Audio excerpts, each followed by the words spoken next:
So my name's Ian Larson. I'm a senior lecturer at the Faculty of Pharmacy and Pharmaceutical Sciences.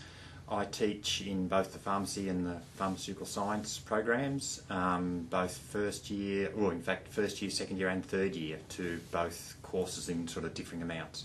I teach sort of physical chemistry, which is sort of the mathematical side of chemistry, and we'll see later. That I mainly teach into. In fact, I do all the lectures as a second year unit in pharmaceutical science. It's colloid chemistry, VPS 2041 it was at the time.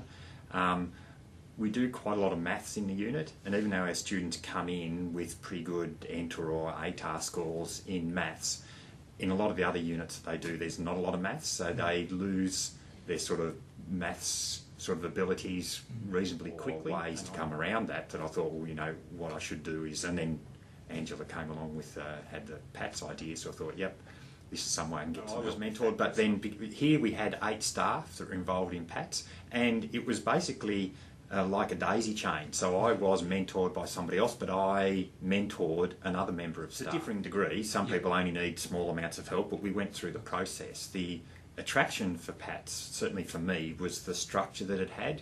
Whereas what we normally do with our teaching is we find that students struggle with something, we think at the time, yeah, I've got to do this next year, and of course then you mostly forget about it, and then you don't put in the time to think about resolving that issue until it's right on you again.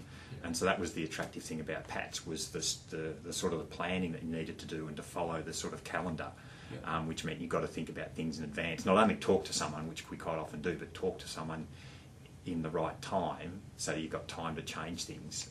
The specific ideas that were given to me about what I needed to do, and to not just, because my idea had been, oh, I'll just give them some practice problems. But in fact, as soon as students see practice problems, then you know, oh, blah blah blah blah blah, and if you just start doing that without context, which I had done, then that fell away. I didn't have any marks associated component to it.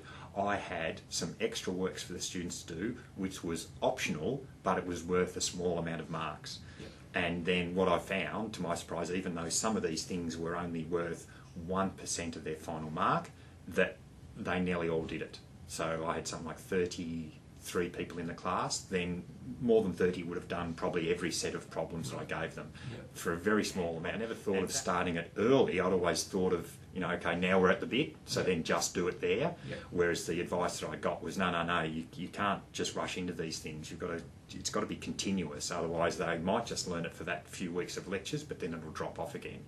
So those were the 2 bits of really good advice that I got that 2012.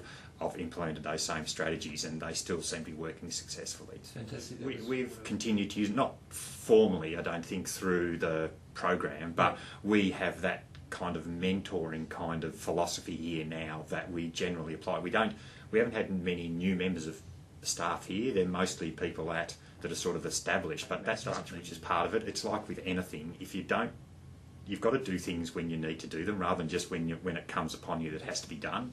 And that, for me, that was the biggest benefit for it. And I know with other people, it's getting them to think about things enough in advance that they can come up to a good solution, rather than just the sort of last minute fix. Absolutely.